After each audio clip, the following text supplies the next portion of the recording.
In 1932, a woman in Letcher County, Kentucky delivered 47 babies in a single year. No hospital, no physician within a day's ride. Just the knowledge she carried in her head, passed down from the woman who trained her. Number 17 on this list is the remedy she used to stop postpartum bleeding. Number 6 was dismissed as mountain superstition until military researchers confirmed it during World War II. These are 25 cures passed down only by word of mouth. Number 25, jewelweed. Wherever poison ivy grew in the hollows, jewelweed grew within arm's reach, as if the mountain knew people would need it. The translucent orange-flowered plant held a watery sap inside its stems that stopped a poison ivy rash from spreading if you caught it fast enough. Mothers taught children to recognize it before they taught them to read. Snap the stem, rub the juice on the skin. Do not scratch, that was the rule. Families who worked ginseng patches deep in the laurel thickets carried crushed jewelweed stems in their pockets like insurance. Some women boiled it into a concentrate and stored it in mason jars for winter. Modern dermatology studies confirm jewelweed contains lawzone, a compound with documented anti-inflammatory and antihistamine properties. The mountain provided the cure right beside the poison. Number 24, mullein. That tall, fuzzy-leafed stalk that shot up 6 feet along every roadside and abandoned field was the Appalachian answer to every chest cold that rattled through the cabin from November through March. Mothers dried the large, velvety leaves, crumbled them into a clay mug, and poured boiling water over the top. The tea loosened phlegm and calmed the dry, hacking cough that kept children awake through freezing nights.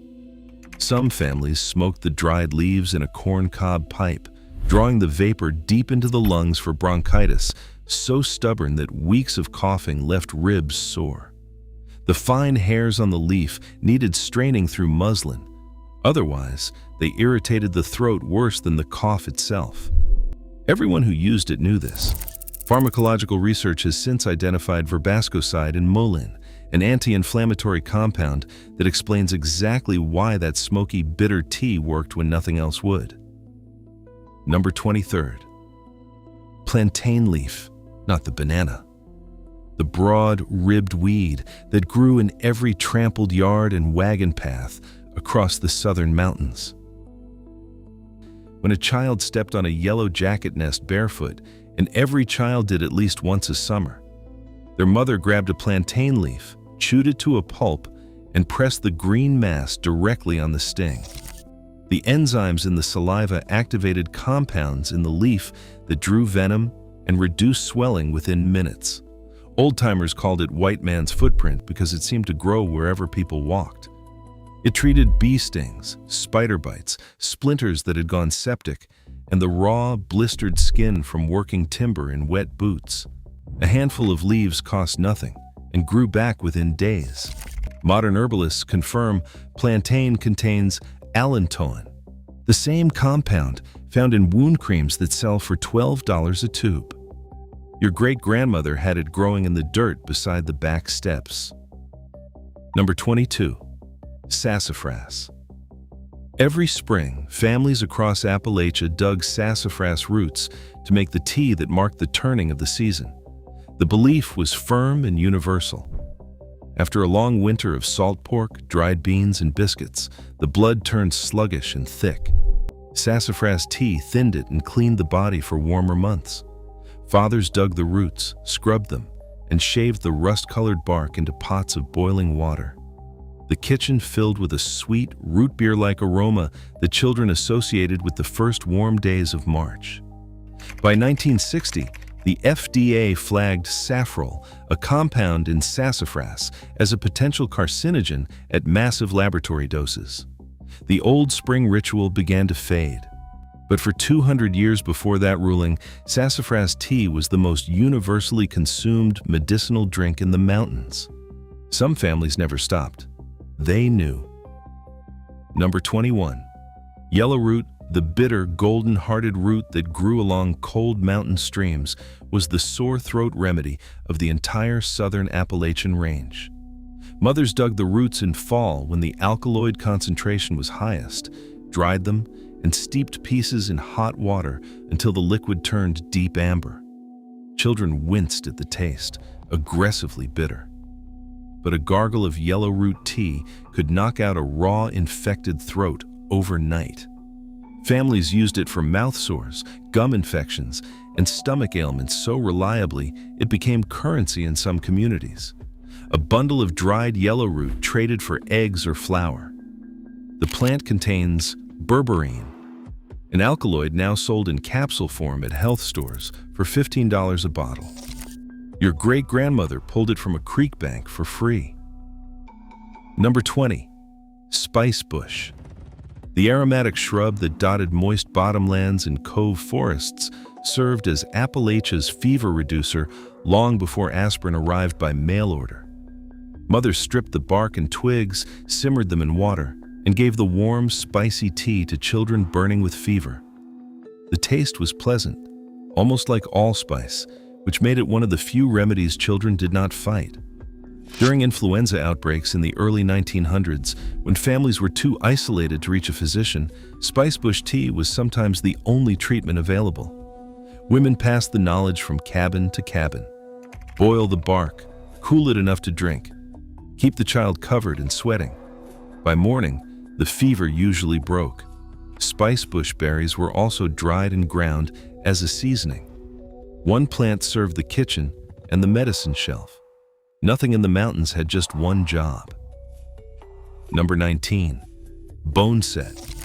When the bone-deep ache of influenza settled into a body, mountain families reached for boneset, a bitter white-flowered plant that grew in damp meadows and along fence lines. The name came from breakbone fever. When the pain was so severe, patients felt their bones were cracking. Mothers brewed the dried leaves into a hot tea that induced heavy sweating, because that was the entire point. The fever needed to break through the skin, and boneset helped force it out. During the 1918 influenza pandemic, Appalachian communities relied on boneset tea as their primary treatment when hospitals were unreachable. A study in the journal Phytomedicine found boneset contains sesquiterpene lactanase with measurable immunostimulant properties. The old women were not guessing. They were practicing medicine with the tools the mountains gave them. Number 18. Witch hazel. The crooked, spindly tree that bloomed yellow in late autumn, when everything else had gone bare, provided one of the most widely used topical remedies in the mountains.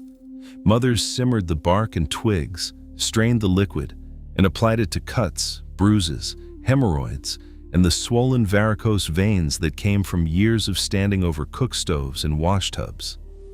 The astringent tightened tissue on contact, reducing swelling and stopping minor bleeding.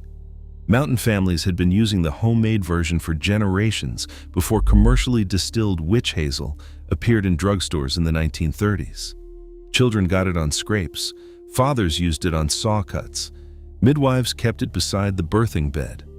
The fact that witch hazel is now a billion-dollar skincare ingredient would not have surprised any Appalachian grandmother. She already knew it worked. Here's where things get serious. That old woman in every community, the one people called the granny woman or herb doctor, was not guessing, and she was not performing magic. She carried an unbroken chain of botanical knowledge that stretched back centuries, blending Cherokee, Scots-Irish, and African traditions into a working pharmacopoeia. These women delivered babies, set bones, treated pneumonia, and managed wounds with nothing but what the forest provided. When researchers from the Berea College Appalachian Studies program began documenting this knowledge in the 1970s, they found that communities with active granny women had developed treatment protocols remarkably consistent with modern herbal medicine. The same plant, prepared the same way for the same ailment, appeared across counties separated by mountains too steep for roads. This was not luck. It was science without a laboratory. 17 more. Number 17. Shepherd's purse. This is the remedy the midwife used to stop postpartum bleeding. The small, weedy plant with heart-shaped seed pods grew in every garden edge and in disturbed soil throughout the mountains. Granny women brewed a strong tea from the aerial parts and administered it to mothers immediately after delivery to control the hemorrhage that killed more women in childbirth than any other single cause. The active compounds include oxytocin-like peptides that stimulate uterine contraction, reducing blood loss after delivery. A 2012 review in the Journal of Ethnopharmacology documented shepherd's purse as one of the most consistently used hemostatic plants in traditional medicine across multiple cultures. The Appalachian midwives who kept it in their kits were using the correct pharmacological intervention for obstetric hemorrhage. They just called it the bleeding herb. Number 16. Fire cider. Not a single plant, but a preparation so universal across the mountains that leaving it out would be dishonest.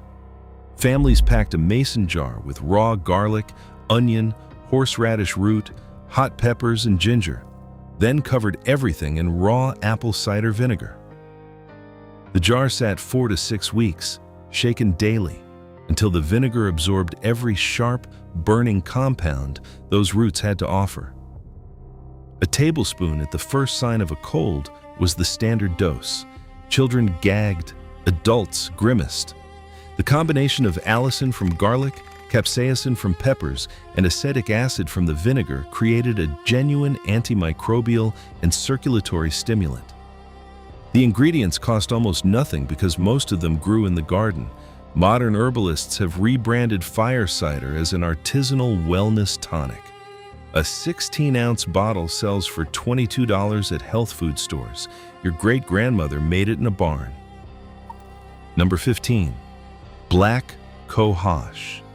The tall, white-spired plant that grew in deep forest shade was the women's medicine of Appalachia. Mothers and grandmothers dug the dark, knotted root, dried it, and brewed a tea used to ease menstrual cramps, regulate irregular cycles, and soothe the hot flashes of menopause. This knowledge passed exclusively between women, whispered in kitchens and over garden fences, rarely written down. By the time a girl reached her early teens, she knew where black cohosh grew and how to prepare it. The Cherokee used it long before European settlers arrived, and the traditions merged seamlessly in mountain communities. Today, black cohosh extract is one of the best-selling herbal supplements in the world for menopausal symptoms. Clinical trials in Germany confirmed its effectiveness decades ago. The women of Appalachia needed no trial. They had 300 years of evidence, served 1 cup at a time. Number 14. White pine. Every cabin within sight of a white pine stand had access to a cough remedy that worked within hours. Mothers stripped the inner bark, the soft, moist layer just beneath the rough outer shell, and simmered it into a thick, resinous tea sweetened with wild honey. The combination coated irritated throats and suppressed the coughing reflex that kept entire families awake through January.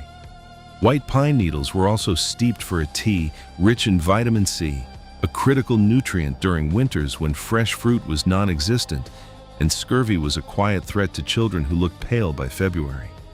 Children gathered the needles, mothers brewed the remedy.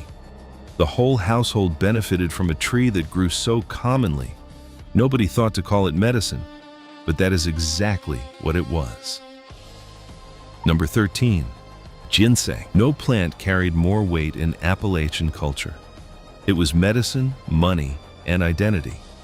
Mountain families dug the slow-growing root from shaded north-facing slopes, cleaned it carefully to preserve the shape, and either used it medically or sold it to traders who shipped it to China. By the 1890s, dried ginseng sold for as much as $6 a pound. It was a fortune when a day's logging wage was 75 cents. Families drank ginseng tea as a general tonic for fatigue, weakness, and recovery from illness. Men chewed small pieces before long days of physical labor. Modern research classifies ginseng as an adaptogen. Ginsenosides, the active compounds, support immune function and reduce fatigue in clinical trials. The mountain families who guarded their ginseng patches like gold were not just protecting income. They were protecting a pharmacy that regenerated itself every autumn. Number 12. Slippery elm. The inner bark of this common Appalachian tree became the remedy for every digestive complaint that plagued mountain families through months of heavy preserved food. Mothers stripped the bark in spring, dried it, and ground it to a fine powder. Mixed with hot water, it produced a thick mucilaginous gel that coated the stomach and soothed ulcers, acid reflux, and the chronic indigestion that came from a diet of salt pork and cornbread. Slippery elm was also the standard poultice for boils, infected wounds, and burns. The thick paste held moisture against the skin, preventing wounds from drying and cracking. The knowledge of how much bark to take without killing the tree was passed down carefully. Take too much, and you lost a medicine source forever. That restraint, that understanding of sustainability before anyone used the word, defined how Appalachian communities interacted with the forest. Here is what the medical establishment does not want to discuss openly. Modern doctors finally reached remote Appalachian communities in the 1930s and the 1940s, many through the Frontier Nursing Service, founded by Mary Breckinridge. They found populations that had survived for generations without licensed physicians. Infant mortality was high. Absolutely. Infectious disease took lives that antibiotics would later save. Nobody is romanticizing that. But these communities had developed effective treatments for the everyday ailments that make up the vast majority of medical visits even today. The granny women were not replacements for surgeons. For primary care, they were astonishingly competent. When pharmaceutical companies moved into the region, they did not study what was working.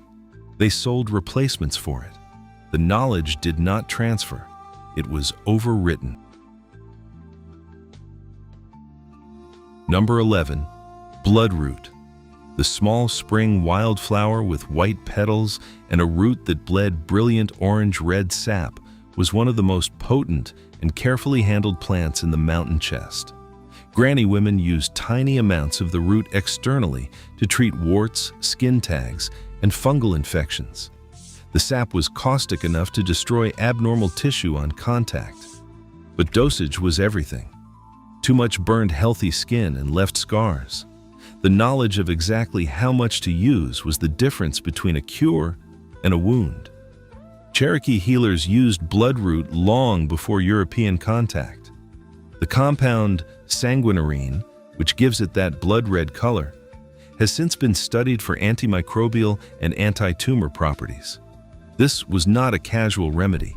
It required expertise that came only from years of apprenticeship with an elder who had learned it the same way. Number 10. Wild cherry bark. The cough suppressant that mountain families trusted above all others came from the bark of the black cherry tree. Mothers collected bark in the fall, dried it, and steeped it in hot water to make a tea that calmed persistent coughs and quieted bronchial spasms. Wild cherry bark contains prunicin, which converts to benzaldehyde in small, controlled amounts, suppressing the cough reflex at the neurological level. This is the same mechanism used in modern prescription cough suppressants. Wild cherry flavoring was added to commercial cough medicine because patients already associated the taste with relief. The pharmaceutical industry borrowed the flavor because the original remedy was deeply embedded in American memory. Your great-grandmother's cough syrup did not just inspire the commercial version. It was the commercial version decades before anyone thought to patent it. Number 9. Yellow dock. The deep-rooted weed with curled leaves that grew along ditches and disturbed ground served as Appalachia's iron supplement. Mothers dug the long taproot, simmered it, and gave the dark, bitter tea to children and to women who showed signs of anemia, the pallor, the fatigue, the brittle nails, signs that someone was running out of what they needed. Yellow dock root is rich in bioavailable iron. and the oxalic acid in the plant actually enhances iron absorption in moderate doses. Pregnant women drank it throughout their pregnancies. New mothers drank it after childbirth to rebuild strength lost in delivery. The plant grew so aggressively that farmers considered it a nuisance, never realizing they were cursing one of the most nutritionally valuable medicines growing on their property. Number 8. Elderberry. The dark purple berries that hung in heavy clusters along creek banks and forest edges became the flu remedy that modern science has finally validated. Mountain families cooked elderberry into thick syrup, sweetened with honey, and stored it in mason jars for winter. At the first sign of fever, chills, or body aches, mothers gave 1 tablespoon every few hours. The syrup tasted good enough that children did not resist. A 2004 study in the Journal of International Medical Research found elderberry extract reduced influenza symptoms by an average of 4 days. Later studies confirmed that compounds in elderberry inhibit viral replication by blocking the enzyme viruses use to enter host cells. The mountain remedy was not folk magic. It was antiviral medicine served from a mason jar. Families who kept elderberry syrup stocked through winter were practicing preventive care a century before the term existed. Number 7. Comfrey. Known in the mountains as knitbone, comfrey was the poultice plant for broken bones, sprains, and deep bruises. Mothers mashed the large, hairy leaves into a paste, sometimes mixing them with lard or beeswax, and applied it directly to the injured area, wrapping tight with strips of cloth. The allantoin and comfrey stimulated cell regeneration and reduced inflammation. Families who lived miles from any doctor relied on comfrey to heal fractures that would have otherwise gone untreated. Children fell from trees. Men were kicked by mules. Women slipped on icy creek rocks. Comfrey patches grew beside every cabin because injuries were not occasional events. They were constant. Modern research has confirmed comfrey's effectiveness for musculoskeletal injuries, though internal use is now discouraged due to liver toxicity concerns. As an external poultice, your great-grandmother's method holds up against anything on a pharmacy shelf. Number 6. Yarrow. The feathery white wildflower that covered mountain meadows and roadsides was the battlefield medic of the hollows. When a man cut himself with an axe, when a child gashed a knee on a rock, yarrow was the first response. Fresh leaves were crushed and pressed hard into the wound. The bleeding slowed and often stopped entirely within minutes. The plant contains achillin and other alkaloids that promote clotting and reduce inflammation. Named after Achilles, who by ancient accounts carried it to treat his soldiers at Troy, yarrow earned its Appalachian reputation the same way, through use, repetition, and generations of proof. During World War II, military researchers studying battlefield wound treatments confirmed significant hemostatic properties in yarrow preparations. The old women who kept dried yarrow in a tin beside the back door did not need the study to tell them that. The remarkable thing about this list is not that these plants worked. It is that the knowledge of how to use them was systematically erased within a single generation, from 1940 to 1970. As roads reached remote hollows and television brought national advertising into cabins that had never seen a magazine, the old ways were deliberately reframed as ignorance.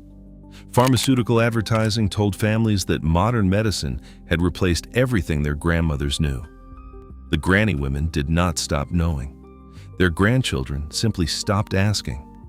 The clinical literature has spent the last 30 years quietly confirming, one study at a time, that a significant percentage of what those women knew was pharmacologically accurate. They did not have the vocabulary for it. They had the results. 5 more. Number 5. Pennyroyal. This small, pungent member of the mint family carried a weight in mountain communities that went far beyond its size. Mothers brewed pennyroyal tea as a remedy for colds, fevers, and headaches. The strong, menthol-like aroma cleared congested sinuses when inhaled from a steaming mug. But pennyroyal also served a more private purpose, known to women and spoken of only in guarded conversations. In communities where birth control was inaccessible and family planning was a matter of economic survival, pennyroyal occupied a complicated and sometimes dangerous role. The essential oil in concentrated form is toxic, and the line between a medicinal dose and a harmful one is dangerously thin. Its presence on this list reflects the reality that mountain women needed medicine for every aspect of their lives, and the forest provided even when society did not. Number 4. Goldenseal. The small woodland plant with a bright yellow root was the broad-spectrum antibiotic of the mountains. Mothers used it for eye infections, washing inflamed eyes with a weak tea that reduced redness and discharge overnight. They used it for skin infections, digestive ailments, and as a general immune support during illness. The root contains berberine and hydrostein, alkaloids with confirmed antimicrobial properties effective against a range of bacteria and fungi. By the early 1900s, demand had made it one of the most commercially valuable wild plants in the eastern United States. Overharvesting nearly wiped it out in some counties. The irony is painful. The very effectiveness that made Goldenseal essential to mountain medicine made it profitable enough for the outside world to nearly destroy. Today, wild Goldenseal is protected in several states. The families who once dug it freely now watch it disappear behind regulations created because the outside world finally realized what Appalachia always knew. Number 3. White oak bark. The astringent, tannin-rich bark of the white oak was the antiseptic wash that mountain families trusted for open wounds, burns, and infections. Mothers boiled the bark until the water turned dark brown, let it cool, and used the liquid to clean wounds that would have otherwise required a doctor. The high tannin concentration created an environment hostile to bacteria, sterilizing the wound surface while tightening surrounding tissue to promote healing. During World War II, military researchers studied tannin-based wound treatments and confirmed significant antibacterial properties. The old women who had been washing wounds with oak bark tea for 2 centuries did not need the validation. But the science came around eventually. White oak grew everywhere in the mountains. The medicine was literally overhead, available to anyone who knew enough to reach for it. Pokeweed. Dangerous, powerful, and deeply respected, pokeweed occupied a category all its own in mountain medicine. The mature plant was poisonous. Every child knew that. But the root, harvested carefully and prepared in precisely measured, tiny doses, served as a potent treatment for severe sore throats, swollen glands, and what families called the rising, likely referring to lymphatic infections. Externally, poke poultices were used for mastitis, joint inflammation, and stubborn skin conditions. The preparation required absolute precision. Too much, and the patient suffered nausea, vomiting, and worse. Too little, and it did nothing. Only experienced granny women handled poke medically. It represented the most advanced level of Appalachian herbal knowledge. Modern researchers have isolated antiviral and anti-inflammatory compounds in pokeweed, including proteins studied for potential anti-cancer applications. The most dangerous remedy on this list might also prove to be the most significant. Number 1. White willow bark. Before aspirin existed as a word, before Bayer filed a single patent, mountain families chewed strips of white willow bark to kill the pain of toothaches, joint inflammation, and the fevers that swept through communities every winter without mercy. A strip of bark the length of a finger, chewed slowly, could dull a throbbing molar enough to get through a day of work. The bark contains salicin, which the body converts to salicylic acid, the same active compound that became the foundation of aspirin. When Felix Hoffmann synthesized acetylsalicylic acid for Bayer in 1897, he was refining a compound that mountain families had been using for centuries. Aspirin did not replace Appalachian folk medicine. It was born from it.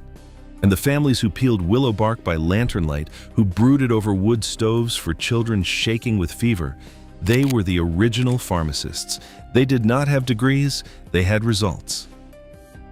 25 cures, passed down only by word of mouth, from woman to woman, from grandmother to grandchild, across a mountain range that produced pharmacology while the rest of the country was building railroads. Walk outside this week. Look at what is growing along your fence line, your creek bank, your yard. Chances are at least 3 plants on this list are within 100 yards of where you are sitting right now. Plantain in the grass, yarrow by the road, elderberries along the creek. Your great-grandmother did not need a pharmacy. She needed her eyes open and the knowledge that someone before her took the time to pass down. Share this with someone whose family comes from the mountains. Ask your grandmother what she remembers. Because this knowledge is not gone yet. It is just one generation away from silence. Subscribe to Forgotten American Ways. We are going to keep bringing it back.